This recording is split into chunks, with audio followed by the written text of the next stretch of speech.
At no point has there been a vision or uh, any sign of urgency from anyone in government or in DPH. The urgency is not there. You cannot, you can't, as a human being, believe that somebody cares about you if they have no sense of urgency and go 5 years plus down line and still don't have a sense of urgency. Everything is, we'll get to it when we get to it. It takes time. We're working on it. We want answers. We would like to find out what actually happened. But no action whatsoever to make that happen, no, in an urgent fashion. And I would venture a guess that every person on this call, in their heart of hearts, can sense that there is no sense of urgency. Therefore, the natural human nature position is they don't care. Now, I don't happen to believe that every person doesn't care, but I also recognize that there is a potential for a conflict of interest here. DPH wants to survive. And the people working at DPH, I do not think that they're volunteers.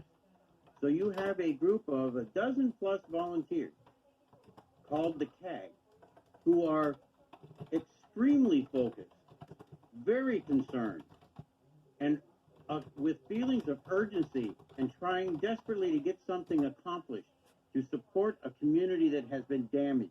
2 million people, 111 days, we're under the bombardment of chemicals, both carcinogenic and others, and nobody is doing anything to force an answer?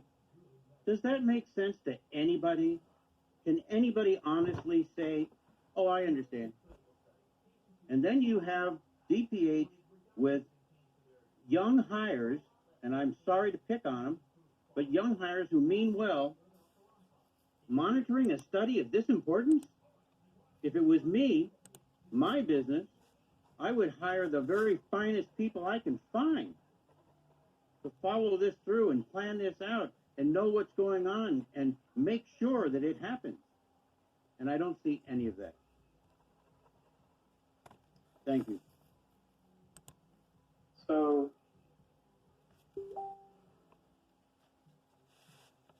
no, I'm trying to understand. I mean, we've talked about this before in terms of this being science-based. The consent decree says that it has to be scientific to inform the study. And we've been moving through that. Took some time to get the group together, took some time to get the funds even to do this. Took some time to get the group together, and we talked about what process could be followed in terms of putting out the proposal for research. And in those discussions, there were two options. One was a work order study, which was a very limited group of people, which were already on, I think, the county's list of people that could contract to do it, or to open it up to all of the brain power that could look at the proposal, look and submit research proposals in relationship to this study. And I believe all of us believed that that was the better way to go. And so with that, that actually takes longer to do in terms of the process. So it is something that we would love to do very fast, but we also, like you, want it to be science-based and be good in that regard. And so I don't know many research studies of this nature, of this size. And I can't imagine, I don't know all of the things that are going to come out in terms of the different proposals after the priorities. But those things do take some time, unfortunately, to do. But we want this to be science-based. We have a scientific oversight committee who will, one, help to identify the priorities, and two, help to monitor and look over the research throughout that process. They're providing that expertise to help do that. It's not DPH doing it. But those things take some time, and unfortunately, I don't like how long that they have to take in that regard. But those are the processes, and that's what happens. So we want to try to get through this, to get to something that has good goals and priorities. that is clear for researchers to apply to in order to get answers around those goals and priorities. And that's the process we've been moving forward to try to go through. Thank you. So I'm going to move to Craig, who has his hand up as well. Just to note that we have moved into the open Q&A with the CAG portion of the agenda, and we will get to the public comment period as well and open that up. And we have a couple of members of the public that have already asked to speak. Thank you, Susan. Dr. Davis, you talk a good game, sir. You do, and you want this to be science-based, as do we. We made that abundantly clear in our very first meeting. To be science-based, you need good data. Because if you have bad data in, you have bad results out. So good data in would require the chemical list, would require a CDC investigation, would require a radiation investigation in the community. It would require understanding what's in those evidence bins. And yes, you guys keep repeating AQMD doesn't have the data. SoCal Gas does. SoCal Gas's contractor does. You could be subpoenaing that information yesterday. You've chosen not to. So this community must look at the facts and say, you are not pursuing the data, so therefore your statement of science-based is flawed. So, the community needs to have that appreciation.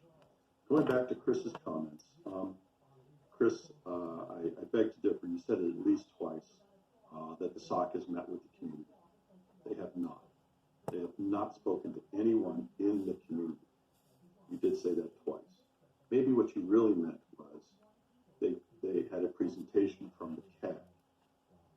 So if they haven't sat down and had someone in our community who lost their parent and they really believe it was caused here, they didn't really understand how disruptive life has been. They didn't get that human aspect that Lori keeps bringing up. So Chris, question to you. You said the goals and priority document is forthcoming this month.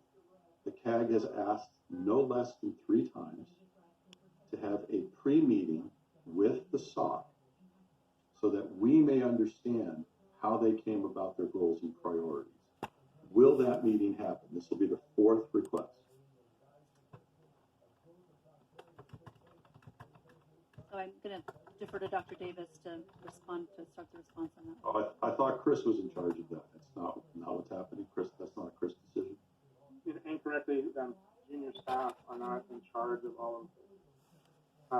So repeat your questions to make sure I understood correctly. I'm sorry, Chris is what level of staff? This is not. I didn't hear you. I said junior staff aren't in charge of this. Oh, okay. And I've asked you to clarify your question because that comment was made and that's not accurate. All right. So for correction, Chris is junior staff. Got that. That's clear. Thank you. So the question is, because the CAG is going to be asked questions from the community, how was this goals and priorities established? Why didn't they look into, you name it? We need to have a dialogue with the SOC to fully appreciate how they came to this document, ask them just basic questions that we're going to get asked more in the grocery store. Did they consider this, and this? So we've asked no less than 3 times and in writing. This will be the 4th request to meet with you guys, to meet with the SOC, so we can have a candid, open conversation of how they came to the goals and priorities.